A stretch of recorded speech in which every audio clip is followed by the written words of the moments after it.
खुदा ने इब्तिदा में ज़मीन और आसमान को पैदा किया। ज़मीन वीरान और सुनसान थी और हर तरफ अंधेरा था, लेकिन खुदा की रूह वहाँ थी। पहले दिन खुदा ने कहा, रोशनी हो जा, और खुदा ने देखा कि रोशनी अच्छी है। और खुदा ने रोशनी को तारीकी से जुदा किया, और खुदा ने रोशनी को दिन और तारीकी को रात कहा। दूसरे दिन खुदा ने कहा कि पानियों के दरमियान फिजा हो, ताकि पानी पानी से जुदा हो जाए। और खुदा ने फिजा को आसमान कहा। तीसरे दिन खुदा ने कहा, आसमान के नीचे का पानी एक जगह जमा हो कि खुश्की नजर आए। खुदा ने खुश्की को ज़मीन कहा और पानी को समंदर। और खुदा ने देखा कि अच्छा है।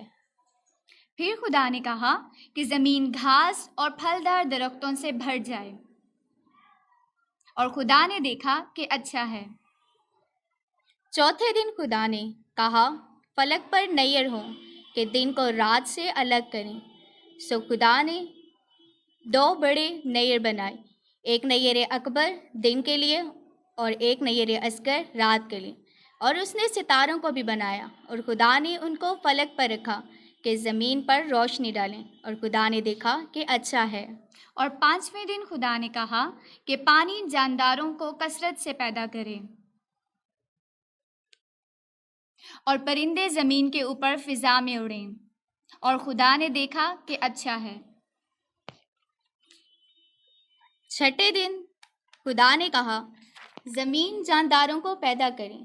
खुदा ने हर किस्म के जानदारों को बनाया, जंगली जानवर, चौपायों और रेंगने वाले जानवरों को अपनी अपनी जिन्स के मुआफिक पैदा किया। और खुदा ने देखा कि अच्छा है।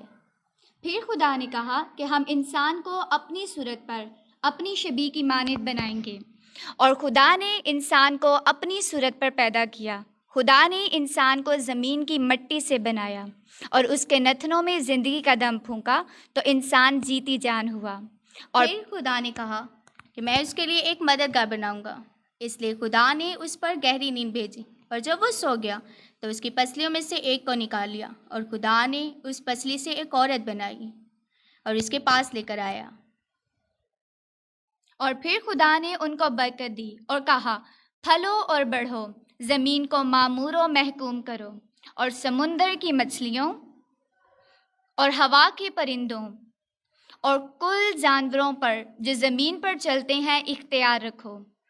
फिर खुदा ने कहा, देखो, मैं तमाम रुए ज़मीन की कुल सब्ज़ी और हर दरख्त को तुमको देता हूँ, ये तुम्हारे खाने के लिए हैं, और कुल जानवरों के लिए हरी बूटियाँ खाने को देता हूँ।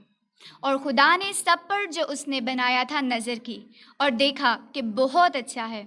सो आसमान और ज़मीन और उनके कुल लश्कर का बनाना ख़त्म हुआ।